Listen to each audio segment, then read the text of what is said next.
Inhale. Reprogram who you are. Just have no expectations. There's a pretty good chance you might cry out of happiness. Now, you might go, that makes no sense to me. Exhale. Today we're going to be talking about the most important thing that you can do every single morning. I'm going to give you one thing and one thing only that you really need to focus on. We all hear about how you should have an incredible morning routine that lasts 30 minutes or an hour or 2 hours, and that's beautiful. And I think that if you have the time, you should definitely have an incredible morning routine. But if you have time for nothing else, this is the most important thing that you should do every single morning to set yourself up for success. And before I dive into it, I want to tell you this. As soon as you wake up in the morning, your brain is in an extremely beautiful spot. So there's different wavelengths that your brain can be at. There's gamma, there's alpha, there's beta, there's delta, there's theta. Now, out of those, the most important one that we're going to be talking about is theta. Now, from 0 to 7 years old is when you're a child to 7 years old.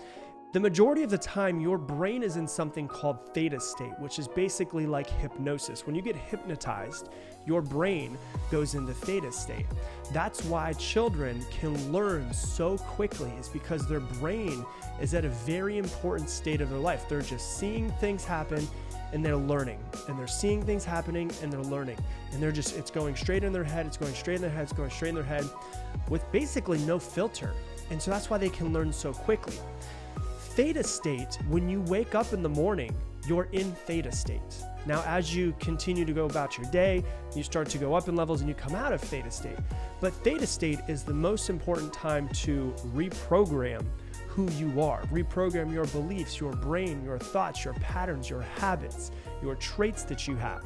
And so that's what we're going to talk about, is how to reprogram a little bit the way that and to set yourself up from the very beginning of your morning to change the way that you feel throughout the entire day. I want you to do this before you have coffee. I want you to do this before you look at your phone. And I want you to take 5 or 10 minutes to do this. If you could take longer, please do. But take 5 or 10 minutes to do this. Please, please, please don't look at your phone as soon as you wake up in the morning. That immediately takes you out of theta state and gets you into more of a heightened state. Please don't have your coffee first thing in the morning. Wait a little while until after you get this done. You're in a beautiful theta state, and we want to make sure that we take advantage of that. And here's what I'm going to teach you. I'm going to teach you a very, very simple gratitude meditation. And before I teach it to you, there's 2 different states that your body can be in, your nervous system. So there's something called your sympathetic nervous system, and there's something called your parasympathetic nervous system. Now, these are going to be very important so that you can understand why this meditation works so well. So your sympathetic nervous system prepares your body for physical activity. That is more of a heightened, stressful state. It increases your heart rate, and it's basically known as fight or flight. That is your sympathetic nervous system when it clicks on. Your parasympathetic nervous system is the exact opposite of that. It relaxes your body and it slows your heart rate. Now, why is this important? Because what we're going to try to do with this meditation, this gratitude meditation, is to set you off on the right foot by turning on and keeping on your parasympathetic nervous system as long as we possibly can. And once again, it's through a very, very simple gratitude meditation. It's to help you change your thoughts, to help you change your focus, to help you change your feelings, and to help you change your perception of the world. And I learned a very simple meditation when I did my 10-day silent meditation retreat. It's called Vipassana. 10 days, silence. You can't talk, you can't journal, you can't read, you can't look people in the eyes. It's literally either you meditate or you take a nap. That's basically all you can do for 10 days straight. And there's 2 things that you have to know about meditation, because most people really resent meditation because they don't feel like they're doing it right. They don't feel like they're getting something out of it. And there's 2 things you need to know about meditation before you dive into it. The first thing, just have no expectations. One of the worst things you could do, probably the worst thing that you can do, is to have some sort of expectation of what you need to get out of your meditation. You need to feel like you left your meditation. It's our Western minds of like, if I'm going to do something, I need to feel like I got something out of it. I need to see results right away in order for me to go back and do it again. It's not really the way it works. So you just really have to release all expectations. If you sit there and you feel exactly the same after, hey, at least you did it. Have no expectations is number one. The second thing is there is no right or wrong way to meditate. All you have to do is this, okay? You find a comfortable position, whatever it is. It could be sitting, it could be laying down, it could be sitting in a chair, it could be legs crossed, whatever it is. You find the most comfortable position that you can without, feeling so comfortable that you're gonna fall asleep. And as soon as you find that position, you do not move at all, not even a muscle. If you get a little itch on the inside of your nose, you can't touch it. You can't do anything. You have to stay as still as possible. Once you find that comfortable position, you are now a statue. And the way that you start your meditation, the simple way to start your meditation, is just with 6 deep breaths. And what I'm going to take you through is a meditation that I made up. They taught us how to observe our breath, which I'll talk about, but it's just super simple. You take 6 deep breaths in through the nose, you hold for 4 seconds after you inhale, and you exhale. So it's just something like this. Ready? Inhale. Hold. Exhale.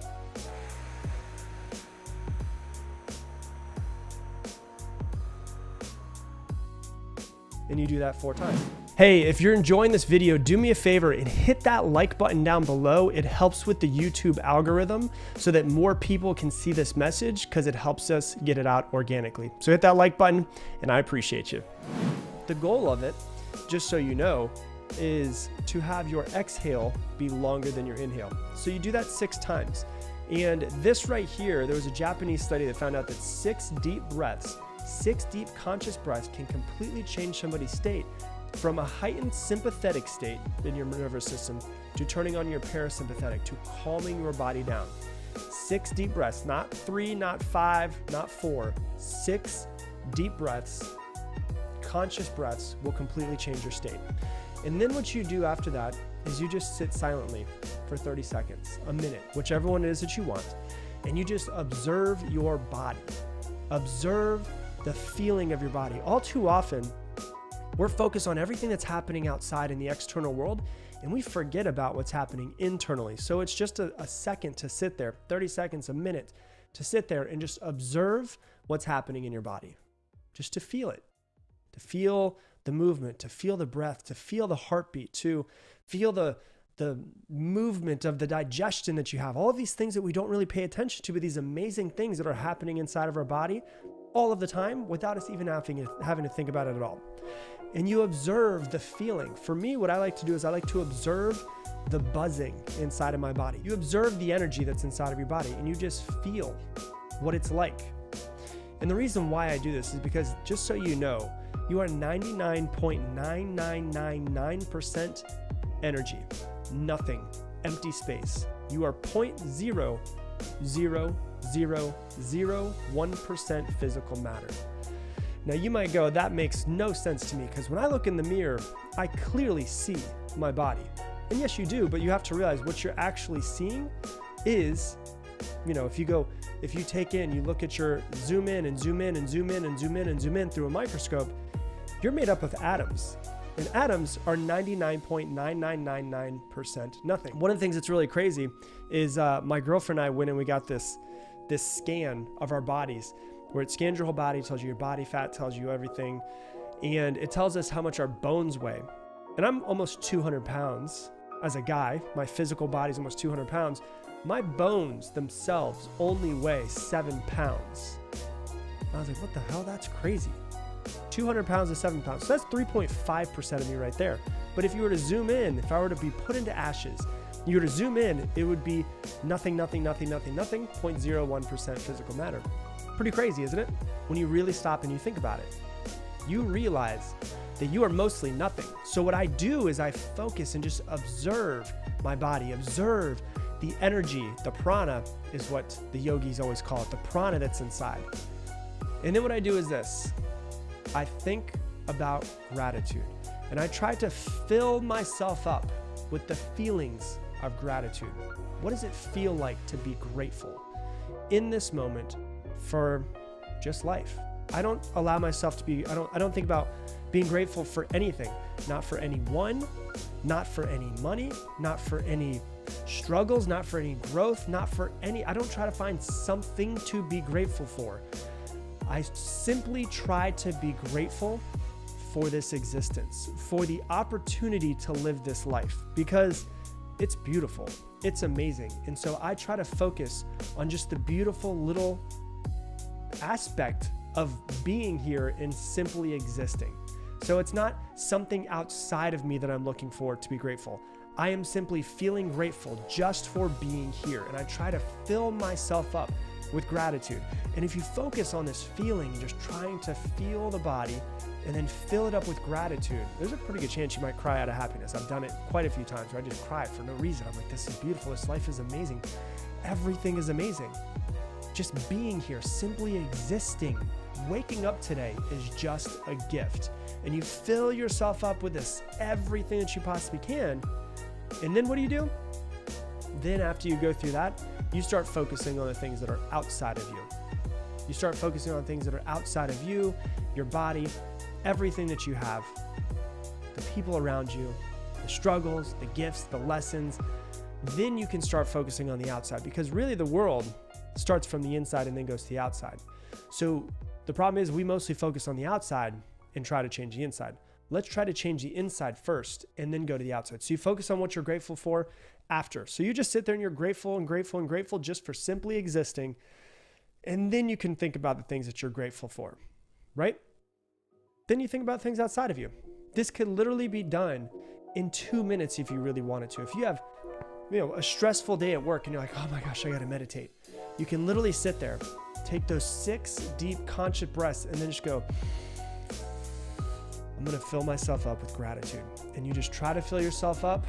You take a big deep breath, you let it go, you release it, and boom, you've now switched yourself from fight or flight mode, from sympathetic nervous system to parasympathetic nervous system.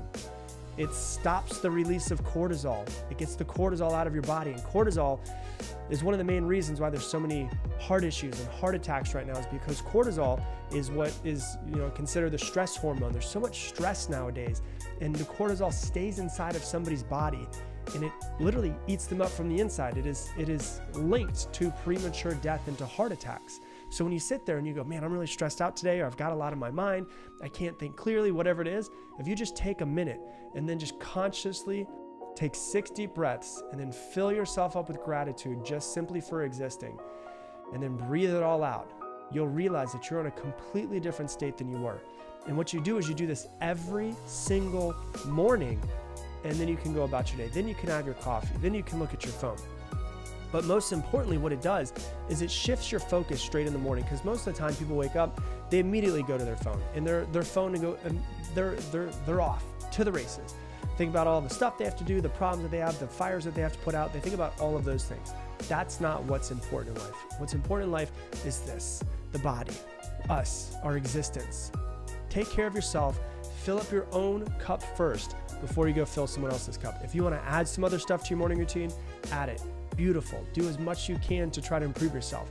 But first thing in the morning that you need to do is fill up your own cup, take care of yourself, fill yourself up with this gratitude, 6 deep breaths, think about what you're grateful for. There's the fact that you're alive, just life.